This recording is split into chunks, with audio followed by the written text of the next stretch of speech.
दंडवत प्रणाम. सर्वज्ञ श्री चक्रधर स्वामी की जय.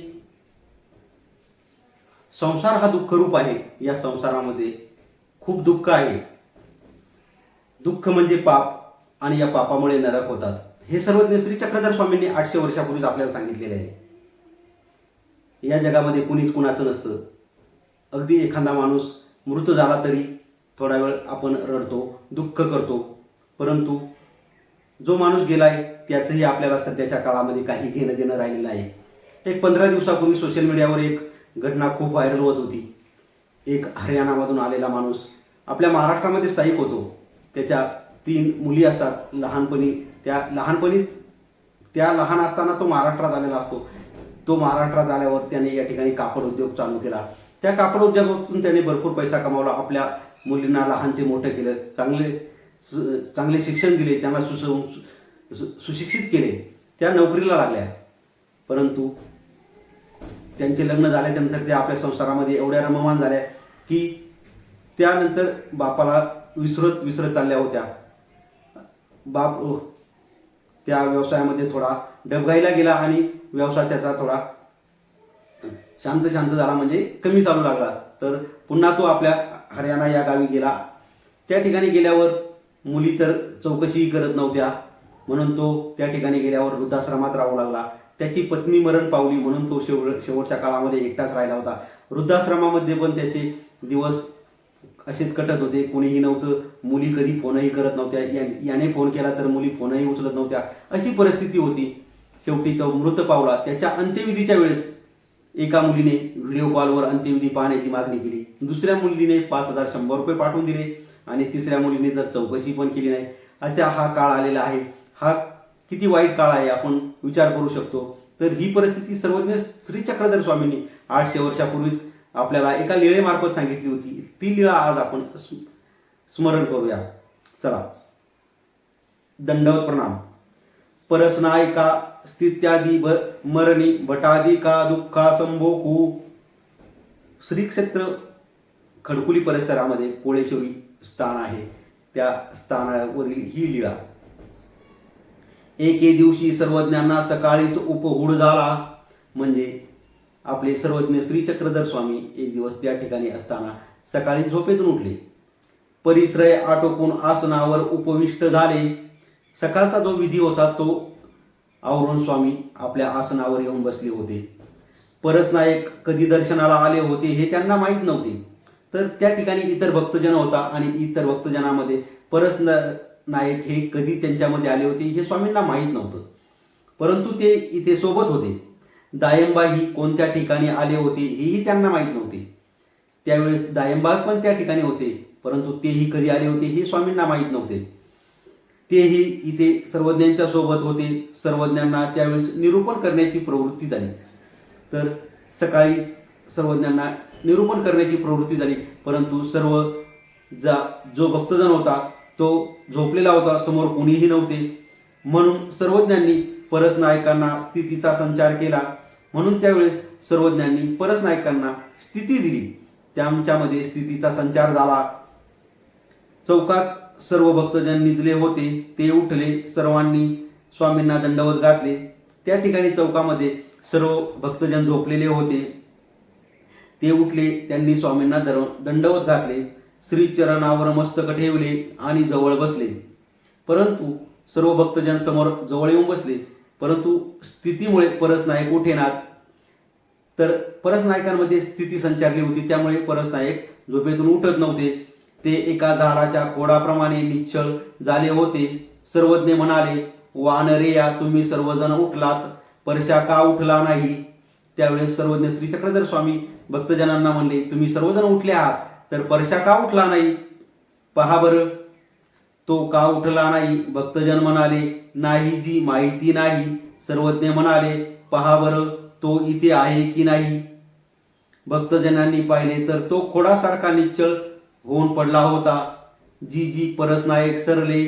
तर त्यावेळेस भक्तजन म्हणाले, या परसनायक सरलेले आहेत. ते एका झाडाच्या खोडाप्रमाणे निश्चळ होऊन पडलेले आहेत. त्याचं शरीर झाडाच्या खोडासारखं पडलं आहे. म्हणून सर्वजण भक्तजन गप्प झाले आणि सर्वज्ञ म्हणाले, हा हो, तुम्ही गप्प का झालात? ते म्हणाले, जी मग काय करू? तर सर्वांनी हा विचार केला की परसनाईक आता सरलेले आहेत. तर स्वामी त्यांना म्हणाले, तुम्ही गप्प का?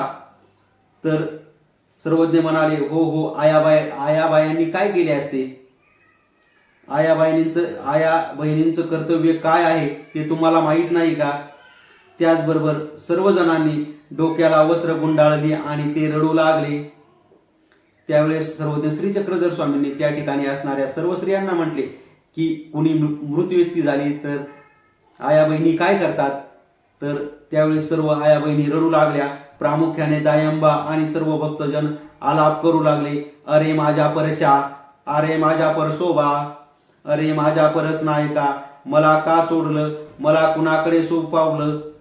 म्हणजे आपल्याला माहीतच आहे, कुणी आपल्या जवळील व्यक्ती मृत पावले तर त्या ठिकाणी कसे लोक रडत असतात, कसा आलाप करत असतात, असं आपण म्हणू शकतो. आलाप हा शब्द योग्य नाही, परंतु त्या ठिकाणी एक रडण्याची ती एक आपण त्याला असं म्हणू शकतो की जी परिस्थिती असते ती कशी असते सर्वांना माहीत आहे.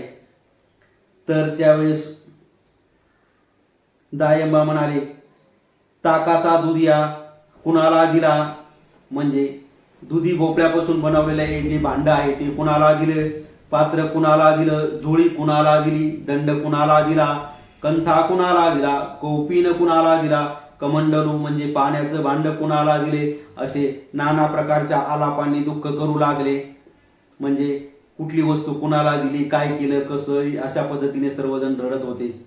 सर्वज्ञ म्हणाले, भटो, दुःख करू नका, संसार नाशिवंत आहे.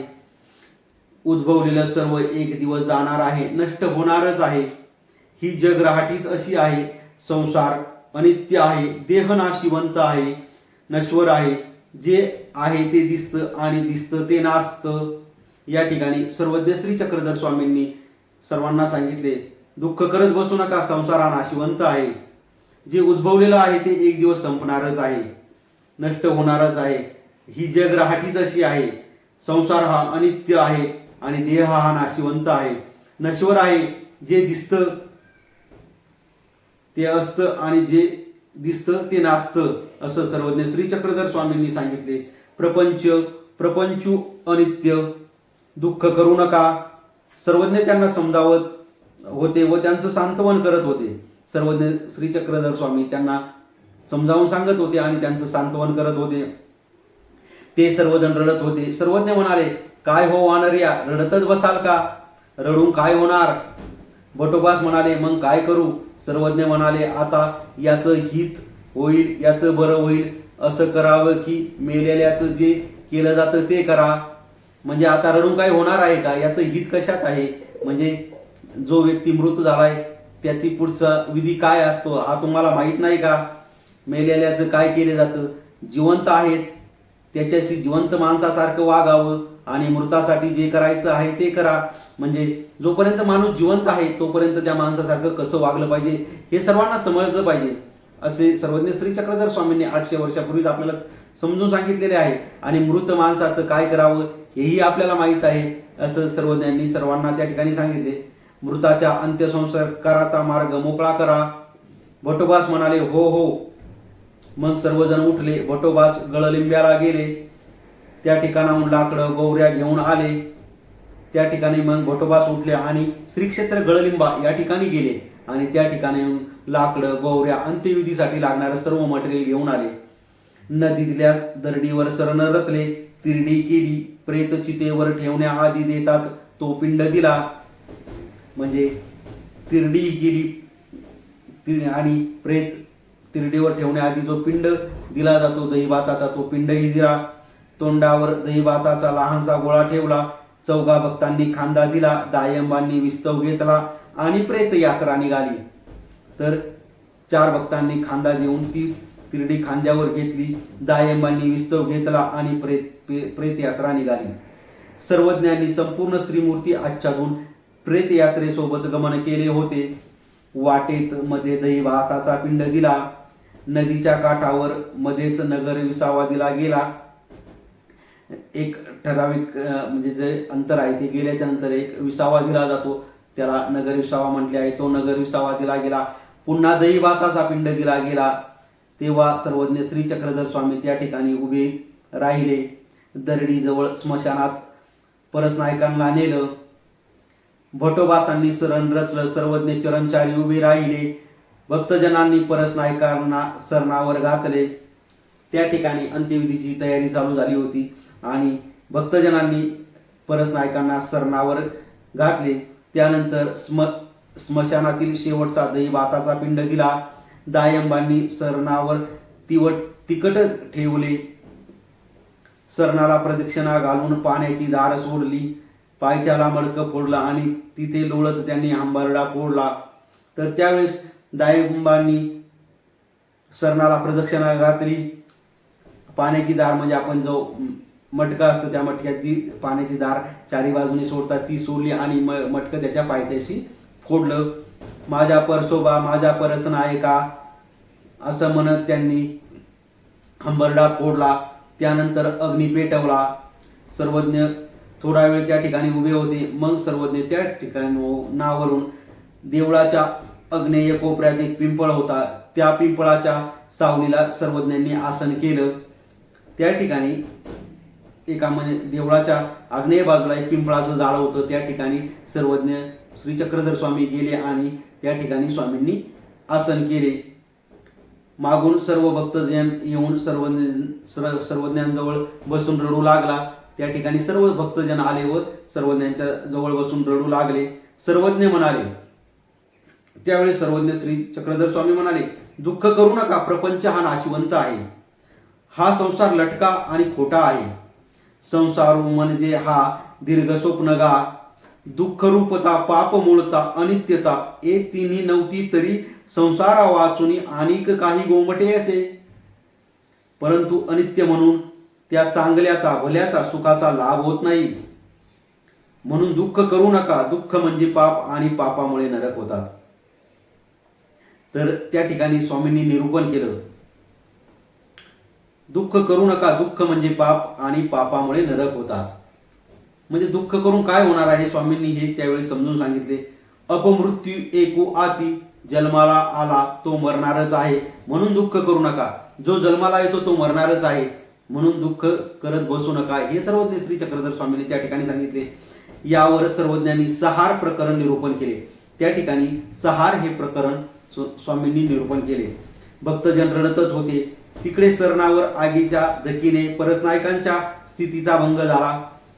त्यावेळेस सरणाने पेट घेतला आणि पेट घेतल्यानंतर ज्या अग्नी होता त्या अग्नीमुळे परसनायकांची स्थिती भंग झाली आणि परसनायक उठून बसले.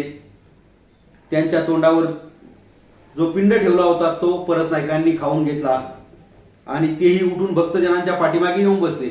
तर ज्या आगीमुळे त्या परसनायकांची स्थिती भंग झाली आणि त्या भंग झाल्याच्या नंतर परसनायक भक्तजनांच्या पाठीमागे येऊन बसले आणि परसनायक पण रडू लागले. सर्वज्ञांनी भक्तजनांना विचारले, तुम्ही कशाला रडत आहात? भक्तजन म्हणाले, जी परसनायक मेले म्हणून आम्ही रडत आहोत. त्यावेळेस भक्तजन म्हणाले, परसनायक मेले आहेत म्हणून आम्ही रडत आहोत. परंतु स्वामींनी समोरच बसलेल्या म्हणजे भक्तजनांच्या पाठीमागे बसलेल्या परसनायकाला विचारले, तुम्ही का रडत आहे? तर परसनायक म्हणाले, हे सर्वजण रडत आहे म्हणून मी रडत आहे. सर्वज्ञ म्हणाले, हे सर्वजण तुझ्यासाठी रडत आहेत असं म्हणून सर्वज्ञांनी स्मित हास्य केले. ते म्हणाले, जी मी तर हे रडतात म्हणून रडत आहे. मग हे सर्वजण गप्प झाले. त्या ठिकाणी दोन्ही गावातील लोक अंत्यविधीला आले होते आणि त्या ठिकाणची गोष्ट पण पाहण्यासाठी ते जमले होते. त्यांना असे वाटले की गोसाव्यांनी म्हणजे सर्वज्ञ श्री चक्रधर स्वामींनी आपलं मेलेलं माणूस जिवंत करून त्याचं रक्षण केलं आहे. सर्वांना आश्चर्य वाटलं. मग सर्वज्ञांनी त्या ठिकाणी असलेल्या देवळामध्ये गमन केले. सर्वज्ञ श्री चक्रधर स्वामी की जय. दंडवत प्रणाम. आताच आपण ही लीला श्रवण केली. यामध्ये आपण एखादी आपल्या घरामध्ये वाईट घटना झाली तर दुःख करत बसतो काही. परंतु एक साधा विचार करा, दुःख किती दिवस करतो आपण? त्या व्यक्तीची किंमत जर जास्त वयस्कर असेल तर आपण किती रडतो. तरुण गेलं तर जास्त दुःख होतं, आपण रडतो.